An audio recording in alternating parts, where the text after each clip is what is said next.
Hello all, welcome to Madhuri Kalyan YouTube channel. ఈ వీడియోలో మనం పిల్లలకు రెస్టారెంట్ ఫుడ్ పెట్టడం గురించి మాట్లాడుకుందాము. చిన్న పిల్లలకు రెస్టారెంట్లో తినిపిస్తే డైజెస్ట్ అవ్వదు లేదా ఇన్ఫెక్షన్స్ వస్తాయని అంటూ ఉంటారు కదా.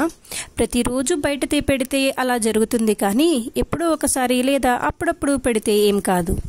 ఇలా రెస్టారెంట్స్లో తీసుకెళ్లడం ద్వారా నలుగురిలో ఎలా బిహేవ్ చేయాలి, ఎలా తినాలి అనే మేనర్స్ కూడా నేర్చుకుంటారు చిన్నపిల్లలు. పిల్లలు మనం చెప్తే కంటే చూసి నేర్చుకుంటారు. ఈ విషయం నేను రీసెంట్గా తెలుసుకున్నాను. ఫస్ట్ డే కాస్త ఇబ్బంది పడతారు, ఆ తర్వాత అలా వాళ్లకు అలవాటైపోతుంది. జిష్ణుని రెస్టారెంట్కి తీసుకెళ్ళినప్పుడు నాకు ఒకటి అర్థమైంది. ఆ టిప్స్ నేను ఇక్కడ షేర్ చేస్తాను.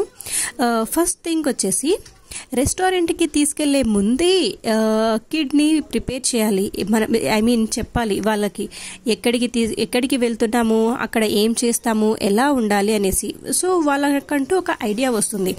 అలాగే మసాలా ఎక్కువ లేకుండా ఆ కిడ్కి నచ్చిన, నేనైతే జిష్ణుకి నచ్చిన ఫుడ్ ఎక్కడ దొరుకుతుందో, ఎక్కడ తయారు చేస్తారో ఆ రెస్టారెంట్ని సెలెక్ట్ చేసుకుంటాను.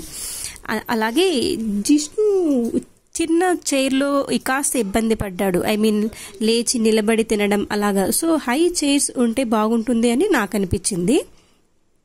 అలాగే జిష్ణుకి నచ్చితే బాగుంది, ఫుడ్ టేస్టీగా ఉంది అని సర్వర్కి చెప్తారు. అలాగే పిల్లలు మనం అడిగి కనుక్కుంటే ఫుడ్ బాగుందో లేదో అని, వాళ్ళకు నచ్చితే బాగుందని చెప్తారు. వీడియో మీకు హెల్ప్ఫుల్గా అనిపిస్తే లైక్ చేయండి. మరిన్ని ఇలాంటి వీడియోస్, కిడ్స్ ఇన్ఫర్మేటివ్ వీడియోస్ నా నుండి ఎక్స్పెక్ట్ చేస్తుంటే కమెంట్ చేయండి.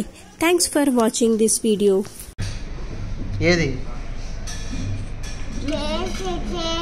జ్యూస్ టేస్టీ డాడీ అని చెప్పి